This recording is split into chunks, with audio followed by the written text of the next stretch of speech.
Welcome to another episode of Mike's Money Picks. Today on the podcast, we're going to be breaking down the newly named Cognizant Classic for 2024.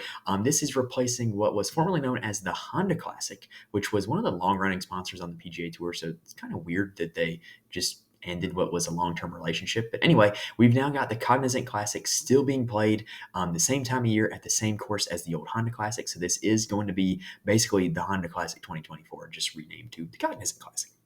Anyway, whatever your game is, we have you covered here in this preview. This is an all-encompassing preview, so whether you are playing DFS, whether you are betting, whether you're playing one and done, or whether you're playing more of the niche games like Showdown DFS or the underdog drafts, we've got you covered here. We are going to break down the course itself, PGA National, and tell you what type of golf and what stats tend to play well here at this event. And then we are going to look at the board and try to identify some golfers that you need to be looking at this week for whatever your game is, DFS, betting, one and done, etc.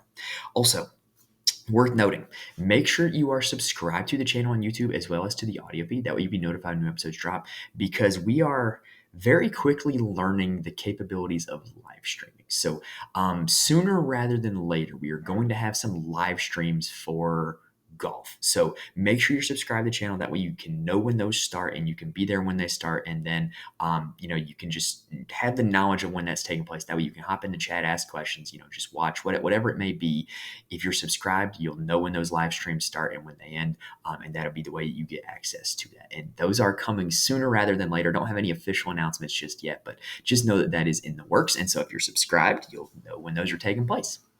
All right, so enough with the introduction here. We've got a lot to dive in here in this episode. These golf episodes, we tend to cover a lot of information in not a whole lot of time. So I kind of filibustered a little bit here during the intro. If you like what you see here at Mike's Money Picks, make sure you hit the like button on YouTube and rate and review the audio.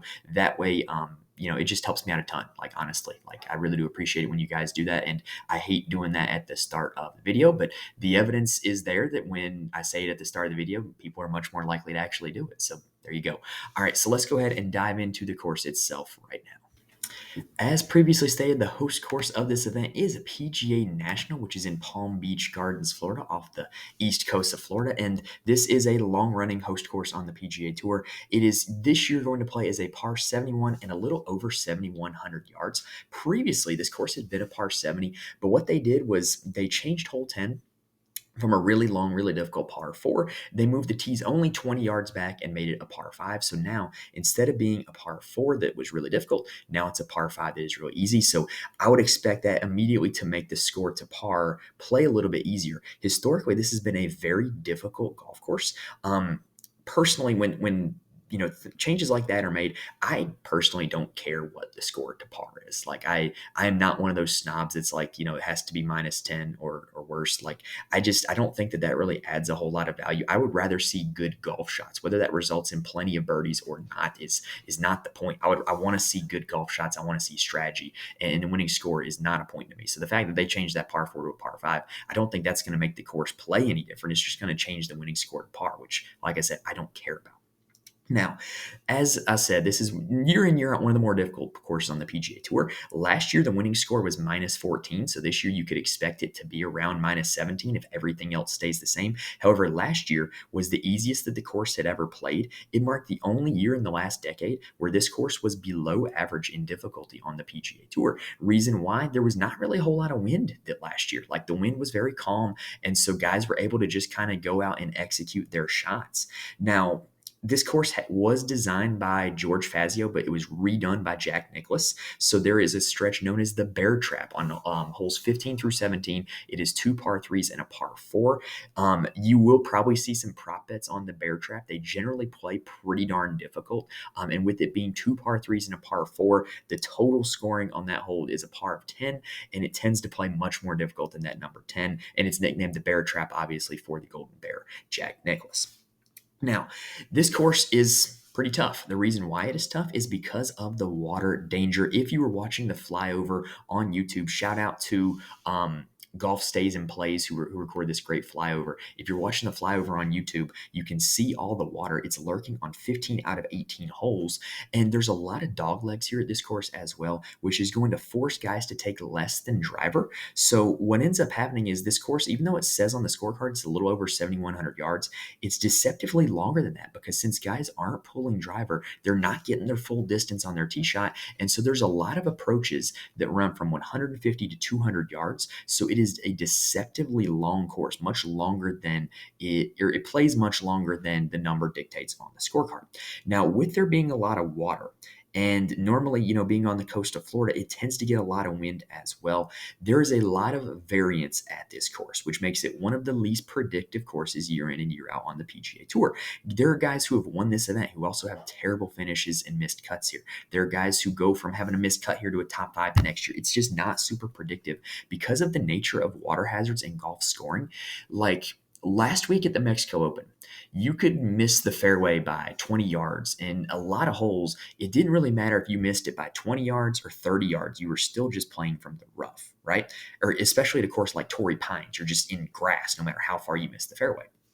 Here at the Honda or the Cognizant Classic, if you miss the fairway by 20 yards, you might be safe. But you miss it by 22 yards, now all of a sudden you're in water and you're taking a penalty to hit back from the tee. It's essentially a 2-shot penalty. So, the water creates a lot of variance where, you just hit 1 or 2 water balls on Thursday and Friday, and all of a sudden one of the best golfers in the field might be missing the cut because it's just so much to overcome, and that penalty is just so much, and it can happen on so many holes here at this course. That's why there's a lot of variance, and that is why you are not going to see a whole lot of 6-for-6 lineups this week in DFS.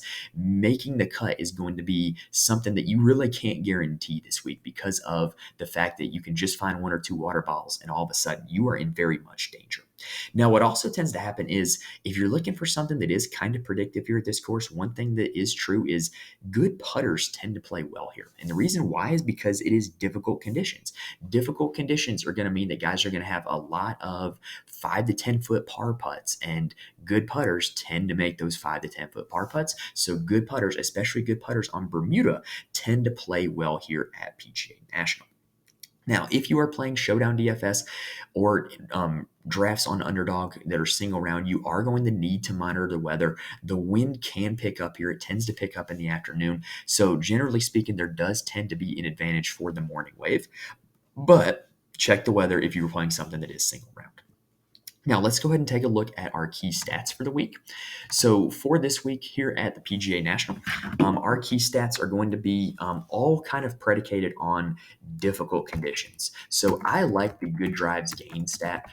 It's just basically saying, hey, does this guy keep it in play off the tee? Are they putting themselves in position to hit greens in regulation? Because that's going to be what you're going to have to do this week. Now, another key stat that I like is distance from edge of fairway. So that is a stat that measures basically how far does a guy miss the fairway when they do miss it. Because this week, you're not going to want to miss the fairway by very much. The fairways at this course have actually been widened, so a lot of approach shots are going to be from the fairway, but you don't want to miss that fairway by a whole lot, or else you could be in water, and you could be in water a lot. Strokes gained approach is just generally one of the most important stats week in, week out on the PGA Tour. The best approach players tend to be the best at most events, and for this course, I like all the proximities from 150 to 200 yards. That's where a lot of holes are going to feature their approach shots from. I also think bogey avoidance is a super big stat. If you get yourself in trouble, are you able to still save par? And what I like about bogey avoidance is it's not necessarily just scrambling or just putting or anything like that. It's all skills, right? So if you have to punch out from a tree, or you're able to get up and down from 150 yards in the fairway or something like that, there's just all kinds of skills that go into that bogey avoidance, which are going to be important to succeed here. I do think scrambling is important as well, because like I said, you are going to have those situations where you're going to have to be able to get up and down for par. And then strokes gained putting on Bermuda grass is going to be super important also. Like I said, a lot of the best players here tend to be good Bermuda putters. We are now in Bermuda grass season with us heading into the Florida swing on the PGA Tour schedule. We're not getting POA or past Palm like we have for the last month. And Bermuda is something that as somebody who grew up in North Carolina and plays golf in North Carolina, if you play a lot on Bermuda, which a lot of these guys did if they grew up in the southern United States, you tend to get good at it. There's definitely a skill involved with it. I tend to, if I play consecutive rounds on Bermuda, I tend to be better at it as opposed to alternating from Bermuda to bent, Bermuda to bent. Bent is pretty much, in my opinion, the easiest surface to putt on. Bermuda is not, because there are some intricacies. So guys that are good Bermuda putters tend to continue to be good Bermuda putters. Now, for the comp courses, I think that you can look at the Florida courses here, TPC Sawgrass as well as Copperhead, because those are courses that are going to feature a good amount of water damage. They tend to play fairly difficult, and some of the same skills are going to apply. And then also, I think a little underrated comp is TPC Southwind, which is host of the FedEx St. Jude Championship. That's a course that has a lot of water lurking off the tee. You end up with a decent amount of long approaches there as well, and you really have to stay out of trouble because that course tends to play pretty difficult also. Now, when you look historically here at this course, last year, looking at the leaderboard, we did have a win by Chris Kirk. Where the guys at the top gained their strokes was pretty much on approach. It's very hard to gain strokes off the tee here at this course because, so many people are laying up and so many people are, just putting themselves in terrible positions off the tee. So it tends to be difficult to gain off the tee, but approach is really where you can separate yourself. Pretty much the entire top 10 gain strokes on approach except for Tyler Duncan. And if you're not going to gain strokes on approach, you better gain strokes around the green and with the putter. Most of the top 10 gain strokes putting. Shane Lowry and Justin Suh, as well as David Lingmerth, were able to come in the top 10 while losing strokes putting. And then around the green, most guys just kind of treaded water around the green. You didn't really see anybody in the top 10 bleed strokes around the green. So that tends to be pretty evident with what we were talking about, where you want to be an elite approach player and you want to be good enough to get up and down when you need to get up and down and make those birdie putts when you need to make those birdie putts. Now, in terms of course history, the best guys who have been here, year in and year out, like I said, this is not a very predictive course, but if you look at the course history tool on datagolf.com, the best players are all guys who just have played here once because they don't have any bad rounds to bring them down. That's, Eric Cole with a runner-up last year, Ben Taylor and Justin Sutter at the top of this board because they were in the top 5 last year at this event. So the first guy who's played this event 5 times that pops up is Sepp Straka. He has a win as well as a missed cut and also another top 5 finish. Daniel Berger, the last 2 times he has played in this event, has finished 4th. He should have won this event back in 2022, but that's another story. Ben On, Russell Henley, Lee Hodges, Justin Rose, Shane Lowry, Sam Ryder, Ricky Fowler, and Sung J M all are the next kind of top tier of course history here at this course. Now, we're going to go ahead and take a quick breather, and then we're going to dive down a rabbit hole. Now, some of you guys that were here for the show last week know that when I say go down a rabbit hole, I mean it quite literally, because BetSpertsGolf.com has a site now called The Rabbit Hole, where they have all kinds of stats and filters that you can find. And I think it is probably the best data site I have used, and I have used like all of the big ones, because you can really tinker with it and find the exact combination of stats that you need for a particular event. And there's all kinds of sample sizes that you can use, all kinds of filters that you can make. And I just think it's really good for, figuring out what actually matters here at these courses. So to start off, and, I'm just going to kind of go for a few stats here that, guys jumped off the page. So on the rabbit hole, I did use a filter to filter out Florida courses only for the last 3 years. So the guys who have played the best in the state of Florida in the last 3 years have been Matt Fitzpatrick and Daniel Berger with a tie for first, followed by Corey Connors, Chris Kirk, Shane Lowry, Sung J M, Rory McIlroy, Justin Suh, Davis Riley, and Russell Henley rounding out the top 10. Next up, we have strokes gained water danger high. So how do guys play at courses where there is a ton of water danger lurking? Well, off the tee, the top 10 is Rory McIlroy, Cam Young, Sung J M, Keith Mitchell, Luke List, Vincent Norman, Hayden Buckley, Corey Connors, Cam Champ. I was surprised to see that one there. And then Matt Fitzpatrick rounding out the top 10. But strokes gained approach, you get a much different list. It is Shane Lowry 1, still Rory McIlroy 2, Russell Henley 3, Adam Svensson 4, along with Tom Hoagie, Adam Schenk 6, Eric Cole, David Lipsky, Jake Knapp, and Daniel Berger rounding out the top 10 for the strokes gained water damage.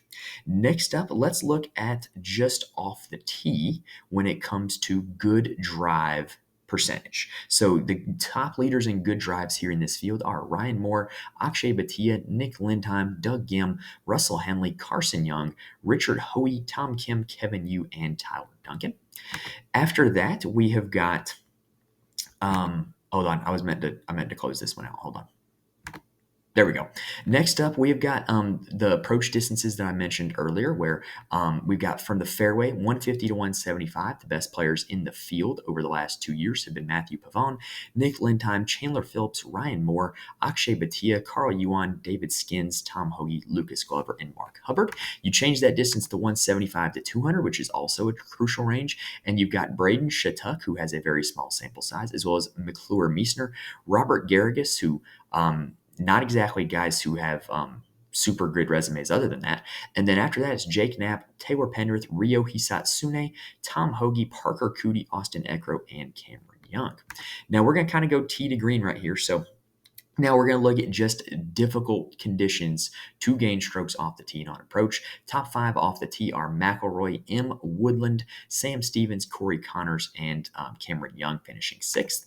And then the same deal approach would be Adam Svensson, Justin Rose, Ricky Fowler, Christian Bezadenhout, and Chesson Hadley as the top 5, with Shane Lowry coming in 6th. Now, moving closer to around the green, guys who are good at scrambling in average to difficult conditions. We've got Alejandro Tosti, Joe Highsmith, Chase Johnson, Matt Fitzpatrick, and Ryo Hisatsune as the top 5. Then for strokes gained putting on just Bermuda grass, these are the Bermuda putting specialists. You're going to want some of these guys in your lineup. It is Taylor Montgomery, Mad McNeely, Eric Cole, Ben Griffin, and Harry Hall as the top 5, followed by Rory McIlroy, Ben Taylor, Justin Rose, Ryo Hisatsune, and Lanto Griffin rounding out the top 10. Interestingly enough, I feel like Ben Taylor and Ryo Hisatsune are popping up a decent amount for guys who are very affordable in DraftKings this week. Now, I did go ahead and create a custom model based off of all these stats. This is just my first run of the model. I'm going to be tinkering with this for the next 2 days and to get it to a point where I really like it. And I will be posting my final top 10 from my model to my Patreon. So if you want to know who actually comes out in the final model, subscribe to the Patreon and you can get that on the Wednesday article. Now, the top 10 for this model on my first Monday run are Rory McIlroy at number 1. No surprise there. Shane Lowry at 2. Not really a surprise there. Adam Svensson, 3. Eric Cole, 4. Matt Fitzpatrick, 5. My first golfer from the 6K range on DraftKings is Tyler Duncan at 6, Cam Young 7, Dylan Wu 8, Sungjae M 9, and Corey Connors 10, with Russell Henley and Chris Kirk just on the outside looking in. The first 5K DraftKings golfer that I had pop up was Ben Martin at number 15. So just interesting enough there that, the rabbit hole does allow you to do all those stats. I absolutely love it. I'm a big fan of this tool and cannot recommend it enough. So now that we have looked at all the stats, all the models, all the extra stuff, let's go ahead and take a look at the board and see how we can build a DFS lineup or a betting card this week. All right, so let's have a little DFS specific chat for just a second. So DraftKings has brought back the same pricing model that they used for the Mexico Open last week, where the top golfer, in this case Rory McIlroy, is over $12,000 in salary, and the bare minimum salary is $5,000. So I think that this new pricing model creates a lot of options and a lot of variance in lineups. I think what DraftKings is trying to do is to eliminate the low to mid tier high owned golfer. Like in the old pricing, and I say old like it wasn't just 3 weeks ago, but you would tend to see a lot of guys in the low 7K range get a lot of ownership just because that was the easiest range where you could put multiple guys in and make your lineups work. And so I think by spreading out the pricing, they're trying to eliminate that. Now, from a game theory perspective, I think you can absolutely play Rory McIlroy this week. There were a lot of people last week that took strong stands on fading Tony Finau, and it kind of worked, but it also kind of didn't, because Tony Finau came in 12th place, right? If you played him, that would not be technically getting your full money's worth. However, there were a ton of guys near the top of the board, Thomas Dietrich, Taylor Pendrith, who missed the cut entirely and gave you nothing. So to me, if the highest priced guy makes the cut and there's some guys that are right below him that miss the cut, it still becomes well worth it to play that guy. And so I think with a guy like Rory McIlroy, like Tony Finau last week, I think you're paying for the floor for that salary. knowing darn well that their ceiling is still the best golfer in the field also. So I think that I will, much like with Tony Finau last week, I think that I will still be playing a lot of Rory McIlroy this week. Now, the bad news with Rory is that he has not played this event in 5 years. However, he does have a win at this event. At the Genesis, he really started out slow, but he kind of figured it out over the weekend and came in 24th. Look, he had just not really been great in America. His first start at Pebble Beach was a T66 in a signature event, which was just bad. But he kind of righted the ship at the Genesis. And Rory, I think, he wants to win the Masters. Let's just call a spade a spade. And so I think he's playing in this event along with others before the Masters, so that way he can really get his game right and get in position to win at Augusta National. And of course, if he's coming in motivated, he's the most talented golfer in the field. I think you can absolutely play Rory McIlroy in DFS. I think the number from an outright betting perspective is absolutely terrible. I would not be interested in betting him as an outright better, but in DFS, I think you can absolutely play him even at the highest salary because I think he is a lot safer than a lot of these other guys. There is some serious concerns around the golfers in the 10K range on DraftKings. Cam Young has been pretty good with an 8th at Phoenix and a 16th at the Genesis, but is this really a course that lines up pretty well for Cameron Young? He historically can spray the driver a little bit. He historically uses the driver to gain a lot of his strokes, and he's not great with the putter on Bermuda, and he's also not exactly the most even-keeled golfer in the world, shall we say. So I don't know how he's going to deal with playing a difficult test like this where you can get unlucky, you can have bad breaks. So I don't know. I don't think it's the best course fit for Cameron Young, but I do think that in terms of pure talent, he's priced in the right spot. Matt Fitzpatrick is a guy that I will take a stand on. I will not be playing much Matt Fitzpatrick this week. When you look at what he has done recently from a strokes gain perspective, he just has not been able to put multiple aspects of his game together at once. Phoenix was his best performance of the calendar year, and even then he lost slightly on approach and used a lot of his short game to kind of finish it off. At the Genesis, he missed the cut and he was terrible off the tee and terrible with the putter. This course is not a get right spot. This is a difficult track with a lot of danger lurking, and if you do not come correct, it is going to chew you up and spit you out. And I do not trust the recent form of Matt Fitzpatrick at a salary of $10,600 on DraftKings. Now, I do like Russell Henley and Tom Kim. I think Russell Henley is straight up overpriced on DraftKings. Tom Kim, I'm just such a believer in his talent long term. He is at his best when he's putting on Bermuda. He is a great long approach player as well. So while this is his first time to this event, I think he checks a lot of boxes, and I'm going to be playing a lot of Tom Kim this week. And I think that even with how the salaries shape up, I think there's enough value in the 5 and 6K range that I can even pair Rory McIlroy and Tom Kim and still create a halfway competent lineup in the back end. Now, the 9K range have a lot of guys that are going to be super highly owned this week. And I think that if you're not going to play Rory McIlroy, I think you might be benefited just to drop all the way to Tom Kim or to the 9K range and try to get 2 or even 3 of these guys into your lineup, knowing that there's plenty of ways that you can backfill it. Eric Cole is probably going to be the most popular one out of all of them. He was the runner-up here at this event last year, and if I'm being honest, after watching it, he probably should have won it. If I remember correctly, he had about like a 6-foot putt on 18 that would have won it, and he just missed it. And so he ended up going to the playoff with Chris Kirk, and Chris Kirk beat him on the first playoff hole. But Eric Cole, played well at the Genesis with a T10 at a course that I didn't really think exactly fit his game. And this course, judging by the fact that he's come in second there, he's a great long approach player. He's a great Bermuda putter. This course does fit his game. I think Eric Cole is going to be very popular this week, but it's going to be for good reason. Sungjae Im is a former champion of this event. JT Poston is one of the steadiest iron players on the planet. Nothing wrong with either of them two this week if you want to play them, as well as Chris Kirk, who is the defending champ of this event. Minwoo Lee, I do have concerns about, though. Like with Tom Kim, I'm a big-time believer in his talent long-term. I did a lot of best ball drafts on Underdog where I got Minwoo Lee just because I'm a believer in how talented this guy is, and I want to be a believer in the whole let him cook movement, but he's not cooking with his irons right now. He has not gained strokes with his irons in a measured event since the Irish Open back in last September. For reference, I have a almost 6-month-old daughter now.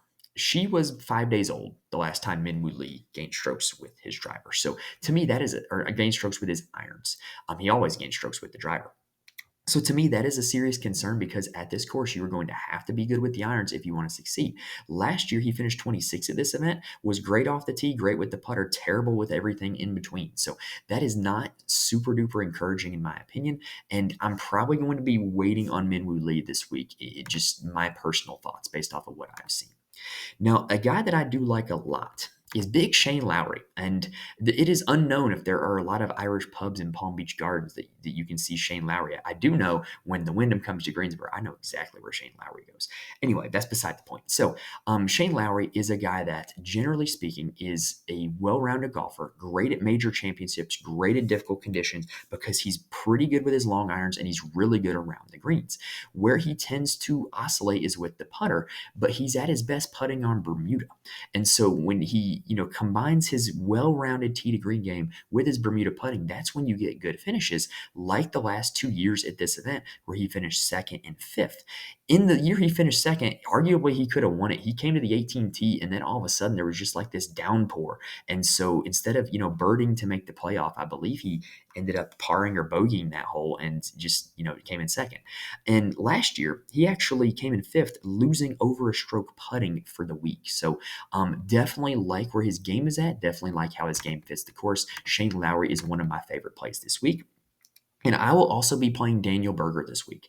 So Daniel Berger, after returning from injury, has played 3 events, and it has been up and down, to say the least, with a 39th at the American Express, a missed cut at the Farmers, and 28th in Phoenix. But the irons have been great 2 out of 3 weeks. Off the tee has been above average all 3 weeks. It's just been his around the green play that has been poor. He has lost over 2 strokes in all, or well, not at the American Express. He lost 2 strokes at the Farmers and 2 strokes at Phoenix around the green. Forgot that American Express was only 3 measured rounds. And so he has not been great around the green, but everything else has been okay. But you look at his history at this event, and he generally gained strokes in every category at this event. He's finished 4th each of the last 2 times that he played it. And I just think that it's a great course fit for him. And I think that his game is in a decent spot if he can just figure out how to chip, which is kind of one of the easier things to fix, especially at a course that you know pretty well. Now, after Daniel Berger, Keith Mitchell is a former winner of this event. Corey Connors is a very steady iron player who really stays out of trouble off the tee. He rates really well in distance from edge of fairway, as does Russell Henley. So that would be some appeal in playing Corey Connors. Denny McCarthy, we've talked about time and time again. He's one of the best putters of the golf ball in the world. Anytime you get a guy with a discernible skill like that shows up at every course they play, you got to like him in DFS. Steven Yeager, though, is a guy that I'm going to be on a lot this week. So, if you look at his last 3 events, 3rd at the Farmers, 71st at Pebble, and 3rd at Mexico. Think about what those 3 events differ at, right?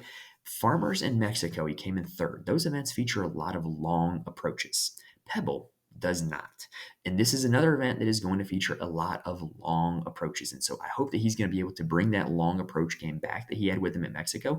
And last year at this event, he brought it with him as well. He gained about 3 strokes on approach for the tournament, and then gave 2 of it right back, combined putting and around the green, still for a finish of 14th. So if he can just fix his chipping and putting, he absolutely has the upside to win this event. I really like Steven Yeager, and I hope that a lot of people are going to sleep on him coming in 3rd as opposed to a win in his last event.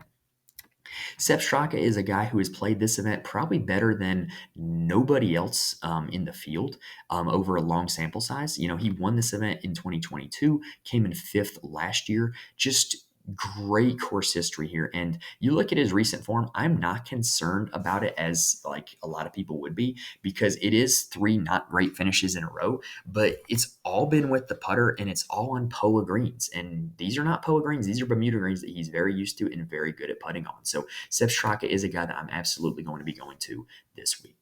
All right, let's take a quick breather and then let's talk about some DFS and betting value plays. And then we're going to close it out with talking one and done. Now, before we finish up the board with the value plays, I do want to mention there are a few places where you can get more information from me. First off, you can follow me on Twitter at Mike's Money Picks. I'll tweet out any updates for the show, and I'm more than happy to answer any questions you might have for me on Twitter. And then I'm also in the Fantasy Corner Discord. Link is in the description. on the YouTube video as well as on the audio feed. Fantasy Corner Discord, we've got a lot of smart people in there who play DFS for a lot of different sports, and golf is one of them. And so there's generally pretty good discussion in there. I'm more than happy to talk plays, lineup, strategy, whatever. And if you play DFS for other sports, then the Fantasy Corner Discord is the place for you. We've had a lot of people who've had a lot of success in NBA, college basketball, MLB, and more. As the calendar turns, pretty much we got every sport covered in the Fantasy Corner Discord. And then if you want to actually know who makes my lineups, who makes the cut for my last model that I run, head on over to the Patreon, patreon.com/Mike's Money Picks. I will give you a article every week profiling my core plays as well as my general lineup strategy. And I also do this for every college basketball DFS slate as well. So you get the golf and the college basketball right now if you go to the Patreon, patreon.com/Mike's Money Picks. All right, so now let's go ahead and take a look at the rest of this board. So Jake Knapp, winner at Mexico, but if you watch the final round, he was really shaky off the tee, missing his drives by a lot. I don't think that this course is necessarily the best spot for his skill set, and I'm going to be willing to pass on Jake Knapp this week. Bo Hossler is kind of the same way. Like, he has been really good recently, but the thing is with Bo is he does tend to have a big miss with that driver, and this is not a place where you can have that. So Bo is probably another one that I'm really confident about his recent form. I'm really happy with how the season's going for him, but I'll get back on him in another course that's a better fit for his game. Luke List has also been playing really well recently, but if you go look at the stats, it's pretty much been all with the putter, and it's been all on POA greens. So, with transitioning to Bermuda and his ball striking hasn't been on point, I don't know how that is going to bode well for him when he's traditionally not a good putter. A guy at the bottom of the 8K range that I do like, though, is Alex Noren. So he has just played some really steady golf recently. At Phoenix, he had everything going except for the approach play, but if you look at before that, he was pretty much gaining strokes in every category for every event, or either if he wasn't gaining, he was close to neutral. And then you look at his history of this event, he owns a third place finish here back in 2018 and a fifth place finish here back in 2022. So he's playing good golf. He has the course history, and he's a guy who tends to play better at difficult golf courses. So Alex Noren is a guy I can definitely get behind. Now, heading on down into the 7K range, Justin Rose has great history at this event, but it was like a decade ago. He's a guy that, kind of like Shane Lowry, plays his best at difficult golf courses, great short game, great iron play. So I have no problem going with Justin Rose.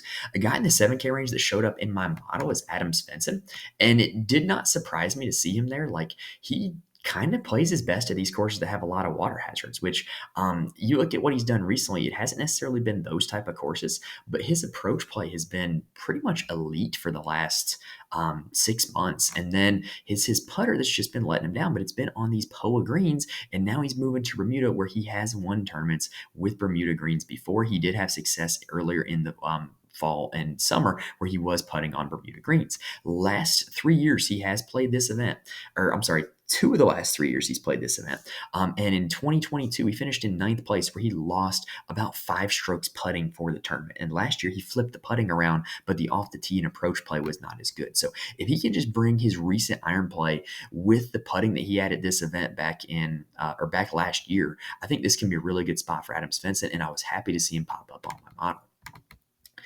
Now, coming down the rest of the 7K range, if you are an approach play truther, I have a guy for you, and that is Christian Bezuidenhout. So in the last 5 events, that's this calendar year, he has gained at least 4 strokes on approach in every single event that he has played. Now, the results have oscillated a little bit because his around the green and off the tee play has not been very consistent, but long term, he's a good around the green player. He is very good at difficult golf courses, and so I really like this spot for Christian Bezuidenhout and think that if he can continue with that approach play, he's going to be just fine this week. If you look at what he's done here the last 2 years too, he was terrible on approach back in 2022 and still finished in 25th place. Given how good the rest of his game was that week, I would assume it was maybe a few water balls that led to that approach number being so bad. And then last year, he lost 2 strokes around the green for the event and still came in 42nd place. So I think Christian Bezuidenhout, if he brings his recent approach play, he's going to be in great shape here this week. Now, looking down the rest of the board, Lucas Glover kind of fits the bill for a guy who just kind of plods along, does his best at difficult golf courses. I would have no problem going with Lucas Glover. Maverick McNeely, I think it's time to, put the rest to injury concerns. Back-to-back starts, he's been 6th and 13th. He's done pretty much every aspect of his game, has been solid in those 2 starts. I'd have no problem going back to him. And Billy Horschel, even 7K, is a great Florida player. He plays really good in the state of Florida. He's another guy whose approach play tends to be on point. Would have no problem going with him. And then in the upper 6K, you've got Akshay Bhatia, who I play every week just because I'm a believer in his talent. Ben Griffin is a great Bermuda putter. Justin Suh is a great Bermuda putter, even though his recent form isn't all that great. But a guy who checks off like all the boxes for me is Doug Gim. Doug Gim's coming in 3 straight events of 13th, 12th, and 8th, where he has gained strokes in all 4 categories in 2 of those events. And the one category he didn't gain in was he lost half a stroke total for the event putting in Mexico on past Palm greens, which is not going to be what he sees this week. He's been great off the tee, great on approach, and he's been pretty good in the state of Florida in his career as well. He has a few good finishes at the Players Championship, even though at this event he has missed the cut all 3 times. But if you look at the numbers, it's been because he can't putt at this event. But he's been pretty good with the putter recently, and he's been pretty good at other Florida courses. So if he brings the approach play that he's had the last 3 weeks, I don't think he's going to need the putter to be as good as, like it doesn't have to be perfect if you're putting it to 5 feet every time. And at the price tag, I think he's a severe misprice, and I think he's going to be very popular on DraftKings this week. Now, the next guy that I do like is going to be way down the board, but I do think there's 2 guys in the mid 6K range that I love this week, and that is Robert McIntyre and Lee Hodges. Robert McIntyre surged over the weekend for a T6 in Mexico, and he is a guy that long term is a good long approach player and is good at difficult golf courses. Checks 2 boxes that I wanted this week. He's been great at major championships in his career, kind of like deceptively good at them, and that's kind of a trait that I want this week because this course does play difficult like a major championship does. Lee Hodges is another guy who is at his best at long and difficult golf courses. If you need evidence of that, look at his T24 at the Genesis just a few weeks ago. So definitely a guy that I'm going to be in on, has made the cut in each of the last 2 years here as well. But if you look way down the board, head into the 5K range on DraftKings. Before we get there, there is one guy in the 6K range that I do like, and that is Dylan Wu. Played well here last year, T24 at Mexico. Generally a pretty good approach player, generally pretty good at difficult courses. At the bottom of the 6K range, I think he is the class of that range. But in the 5K range on DraftKings, my guy is not Sam Ryder, who I think is going to be a little chalky because of his recent form and his history at this event. It's not going to be Nate Lashley, who is a pretty good long approach player, or Harry Hall, who's a pretty good long approach player. My guy in the 5K range this week is Andrew Novak. And to me, look at what he's done recently. He's coming in off back-to-back 8th place finishes where he has gained about 5 strokes or more on approach in each of the last 2 events. And he lost about 4 strokes total putting in Mexico. And that's past Palm greens. We're not going to see those past Palm greens this week. So if he brings the tee to green game that he's had each of the last 2 weeks, he should do just fine here at this event, which he was good here last year. He gained over 5 strokes putting at this event last year and finished 29th. It was his approach play and off the tee play that were not so hot, but he's totally fixed that and turned those 2 around this year. So I have really high hopes for Andrew Novak. If he can marry his historical putting in this event with his recent form tee to green, Andrew Novak, I think, is the best play in that new 5K range here on DraftKings this week. All right, let's take a quick breather and then let's talk about one and done.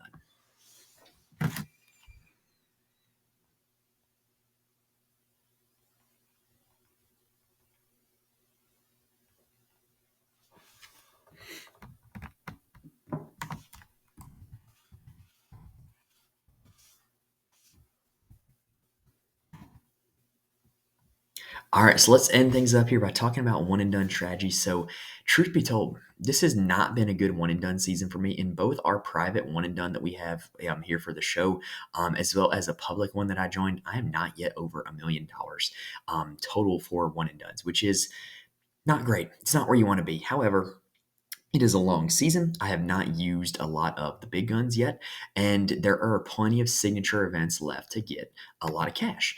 Now, this week is not the week to use a golfer near the very top of the board, in my opinion. We talked about how volatile this week is and how the best golfers in the field and the guys who have the best history here can still show up and miss a cut, which is like the kiss of death in one and done. If you pick a really highly ranked golfer and have them miss the cut in an event like this, because this isn't even a signature event. So there isn't even as much money up for grabs at this event as if you play somebody down the road at like a signature event or a major and they miss the cut. So sorry, Rory. Sorry, Fitzpatrick. Definitely not playing you 2 guys this week.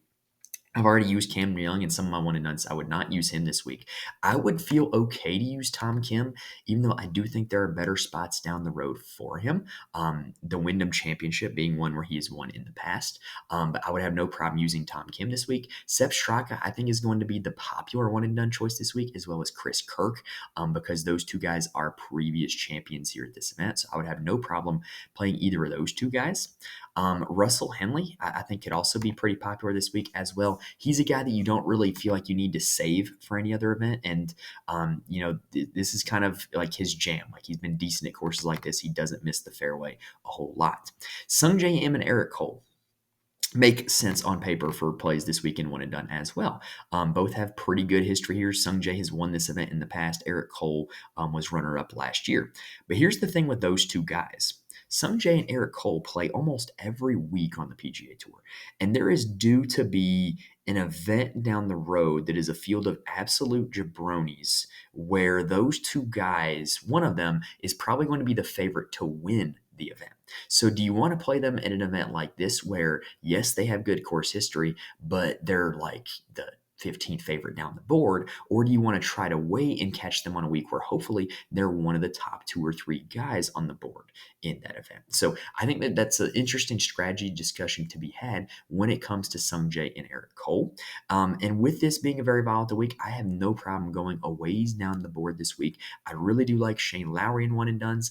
I'd be comfortable playing Seabass in one and dones. I'd be comfortable playing Adam Svensson. I'd be comfortable playing Alex Noren or Lee Hodges or Robert McIntyre or even Keith Mitchell. I just think there's a lot of options this week. With this being a pretty volatile event, I think you can really go outside the box this week. So who am I going to go with for this one and done that we've been picking here on the show? Well, I am going to go ahead and I am going to roll the dice on Adam Svensson. I feel really confident in his approach play coming in. He popped up well on the model for me, and I really don't want to burn one of the top guys and have them miss a cut here this week. So I'm going to think a little bit outside the box, and I'm going to go with Adam Svensson as my one and done choice for the one that I've been picking here on the show. And again, I picked the public one here on the show, so that way, like, everybody that is in my private one and done doesn't just see who I'm picking and look to box me out. So yeah, that's had, if in case anybody was wondering, I did have somebody ask me that, like, hey, like, how come it doesn't always match the one from the private one and done? Well, because I can't just give away, a 20-person one and done where most of the people watch the show. So yeah, so that's that. Anyway, that does it for this episode here, guys. We have broken down the Cognizant Classic in any format of game that you might need, whether you're playing DFS, whether you're betting, whether you're playing one and done. We broke down the course, we broke down the field, and hopefully we were able to give you guys plenty of information that you can use to pick out some winners this week, whether you're playing DFS, betting, one and done, drafts, showdown DFS, whatever. Hopefully I gave you guys what you needed to pick some winners this week. If you like what you saw in the video, please hit the like button, or if you're listening on audio, please rate and review. I promise those really do help me out a ton, and I really do appreciate it. It does not fall on deaf ears. Now, while you're at it, go ahead and subscribe to the channel and subscribe to the audio feed. That way you can be notified when new episodes drop. Like I said, we're going to have some live streaming content coming soon, so if you're subscribed, you will know when those are, and you'll be able to get in on them. And it will be in addition to this weekly preview show. I'm not going to diss the weekly preview. It's going to be a live stream in addition to this preview. So anyway, that does it for this episode, guys. Thank you guys for joining me. Hopefully, gave you guys what you needed to pick some winners this week. Best of luck to you this week at the Cognizant Classic, and we will be back here next week for Bay Hill, the Arnold Palmer Invitational, one of the best tournaments year in, year out on the PGA Tour. So thank you guys for watching and listening to this point. Best of luck to you this week, and I will see you next time.